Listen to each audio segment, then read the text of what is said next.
Et ce matin, nous sommes avec notre invité actu, qui est Yves Lefebvre, qui est secrétaire général du syndicat Unité SGP Police Force Ouvrière. Oui, bonjour, bonjour. Yves Lefebvre. Nicolas Dupont-Aignan, qui était à ce même micro il y a une dizaine de minutes, a dit non, il ne faut pas envoyer l'armée parce que l'armée n'est pas là pour tirer sur le peuple français. Quand on voit ce qui s'est passé samedi à Paris, on se dit alors, besoin ou pas de renforts militaires ou uniquement policiers? Alors on va voir la chose un peu différemment. Oui. Envoyer l'armée gérer le maintien de l'ordre, il en est hors de question. Soyons très clairs là-dessus, les militaires ne sont pas formés pour ça, on est dans un état républicain et on fait un maintien de l'ordre républicain. Par contre, permettre de servir des militaires pour remplacer certains pans de nos collègues, notamment des compagnies républicaines de sécurité, des gendarmes mobiles ou des compagnies d'intervention de la préfecture de police de Paris, pour faire des gardes bâtimentaires, oui, bien évidemment qu'il faut le faire. Et ça se fait déjà aujourd'hui. Alors, on ne demande pas de mesures spéciales.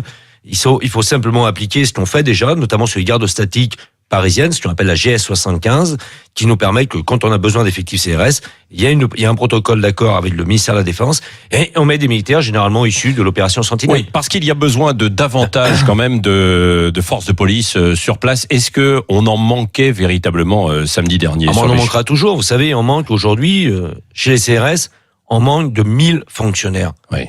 1000 fonctionnaires. Moi, ça fait 3 ans que je me répète sans cesse.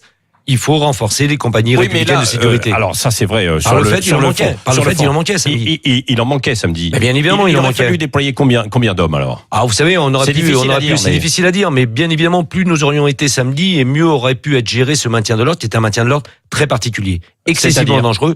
Pourquoi? Parce qu'on avait en face de nous des gens mobiles.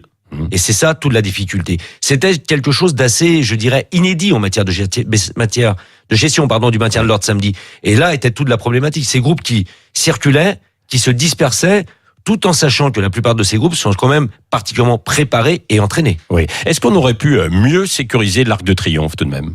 Moi, je pense que l'Arc de Triomphe, on l'a pris une fois. On l'a pris une fois le matin. Il fallait pas le relâcher. Oui. C'est ça le problème. C'est qu'à un moment donné, on a dit au CRS, vous vous repliez. Donc on a lâché. On est revenu une deuxième fois. Donc il y a eu une faute dans les Manifestement, il y a eu une mauvaise appréhension de ce que voulaient faire de ces gens l'Arc de Triomphe, lieu ô combien symbolique. Une fois qu'on prend un bastion comme l'Arc de Triomphe, nous CRS, on doit le garder impérativement. On ne doit pas lâcher un centimètre de terrain. Et là, il y a eu des ordres pour se replier. Ensuite, on nous a demandé d'y retourner.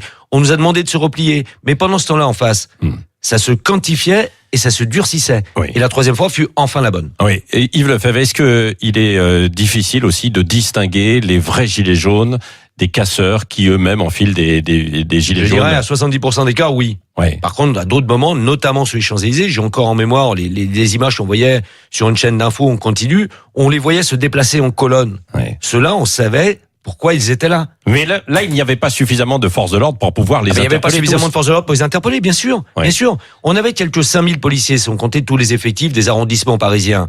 5000 policiers, mais faut savoir qu'aujourd'hui... Il en faudrait combien? 15 000 dans cette situation? Il en aurait fallu dans une genre de situation, doubler un minimum, mais pendant cela, si on les double, au vu des effectifs aujourd'hui, mais on déserte Toulouse, on déserte Bordeaux, on déserte Brest, on déserte le Puy-en-Velay, on déserte Saint-Étienne, Tours. Partout, on a eu de graves incidents. Oui. Donc aujourd'hui, moi, quand j'entends le politique qui me répond « Oui, mais on recrute », c'était le cas de quelques députés de La République En Marche hier. Vous recrutez quoi? Vous compensez à peine les départs à la retraite. Oui. La situation où vous nous mettez, nous, policiers, aujourd'hui, impose, parce que c'est eux qui nous mettent dans cette situation, c'est eux qui nous mettent en péril, ces politiques.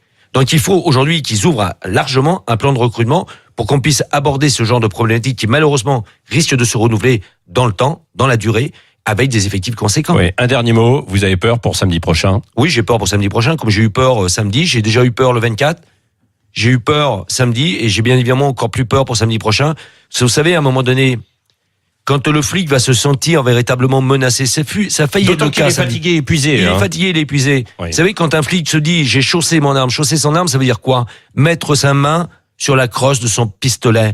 Ça veut dire quoi? Qu'il va se servir de son arme. Et là, on sera véritablement... On était en quasi-insurrection, mais là, on sera en insurrection. Parce que le flic, à un moment donné, avec toutes les difficultés de sa fatigue, il va bien falloir qu'il sauve sa peau. Et c'est pour ça que j'en appelle solennellement à Emmanuel Macron, arrêtez d'être dans la sémantique, Arrêtez de nous prendre, nous, flicards, pour des imbéciles. Répondez légitimement, mettez quelque chose sur la table, parce que nous, nous formons la dernière digue. Ouais. Et la digue, là, elle est en train de se fissurer sérieusement. Oui, merci Yves Lefebvre, donc secrétaire général du syndicat Unité SGP Police FO, d'être venu ce matin au micro de Sud Radio.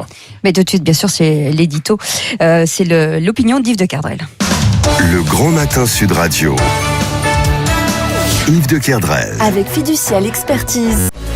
Retrouvez toute notre actualité sur videopolice.com, la chaîne YouTube d'Unité SGP Police.